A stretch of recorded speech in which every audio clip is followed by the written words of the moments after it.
ಆತ್ಮೀಯ ಎಲ್ಲ ಅಧಿಕಾರಿಗಳೇ, ಬಹುಶಃ ಶಿರಟ್ಟಿ ತಾಲೂಕಿನ ಹುಲ್ಲೂರು ಗ್ರಾಮದಲ್ಲಿ ಅಕ್ರಮ ಮರಳು ಸಾಗಾಟಿಗೆ ಭಾರಿ ಅವ್ಯಾಹತವಾಗಿ ನಡೆದಿದೆ.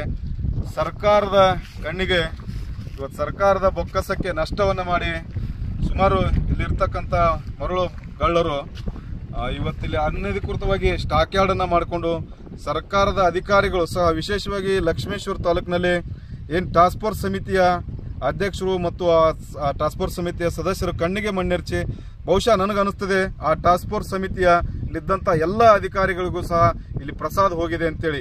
ಇಂಥ ಒಂದು ಈ ದೊಡ್ಡ ಮಟ್ಟದಲ್ಲಿ ಗಣಿಗಾರಿಕೆ ನಡೆದ್ರು, ಇದು ಮರಳು ಗಣಿಗಾರಿಕೆ ನಡೆದರೂ ಸಹ ಇಲ್ಲಿ ಜನ ನೋಡ್ತಾ ಇಲ್ಲ. ಇಲ್ಲೇ ಪಕ್ಕದಲ್ಲಿ ಮರಳನ್ನು ಎತ್ತಿ ಫಿಲ್ಟರಿಂಗ್ ಮಾಡೋ ಕಾರ್ಯವೂ ಸಹ ನಡೆದಿದೆ.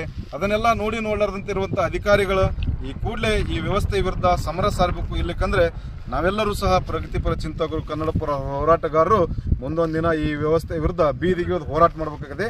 ತಪ್ಪಿತಸ್ಥ ಅಧಿಕಾರಿಗಳ ಮೇಲೆ ಶೀಘ್ರವಾಗಿ ಮಾನ್ಯ ಜಿಲ್ಲಾಧಿಕಾರಿಗಳು ಕ್ರಮವನ್ನು ಕೈಗೊಳ್ಳಬೇಕಂತ ಈ ಸಂದರ್ಭದಲ್ಲಿ ಒತ್ತಾಯ ಮಾಡ್ತಾ ಇದ್ದೇನೆ.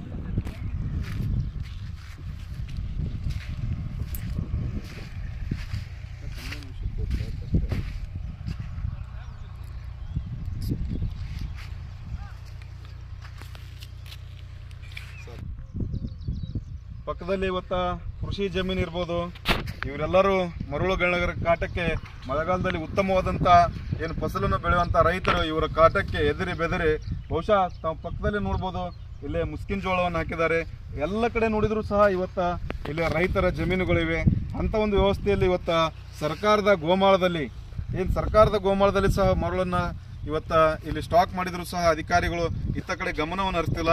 ಕೇವಲ ಕಾಟಾಚಾರಕ್ಕಾಗಿ ಈ ತಾಲೂಕಿನ ಟಾಸ್ಕ್ ಫೋರ್ಸ್ ಕಮಿಟಿ ಇವತ್ತು ಇಲ್ಲಿ ಕೆಲಸ ಮಾಡ್ತಾಯಿದೆ. ಇದರ ವಿರುದ್ಧ ತಾಲೂಕಾ ಅಧಿಕಾರಿಗಳಾಗಲಿ, ಪೊಲೀಸ್ ಇಲಾಖೆ ಆಗಲಿ, ಇವತ್ತ ಅರಣ್ಯ ಇಲಾಖೆ ಆಗಲಿ, ಏನು ಟಾಸ್ಕ್ ಫೋರ್ಸ್ ಸಮಿತಿಯಲ್ಲಿ ಇದ್ದಂಥ ಎಲ್ಲ ಅಧಿಕಾರಿಗಳು ಕೂಡಲೇ ಎಚ್ಚೆತ್ತುಕೋಬೇಕು. ಇಲ್ಲದೆ ಹೋದರೆ ಇದನ್ನು ದೊಡ್ಡ ಪ್ರಮಾಣದಲ್ಲಿ ನಾವು ರಾಜ್ಯಾದ್ಯಂತ ಹೋರಾಟವನ್ನು ಮಾಡ್ತೀವಿ ಅಂತ ಹೇಳ್ತೀನಿ.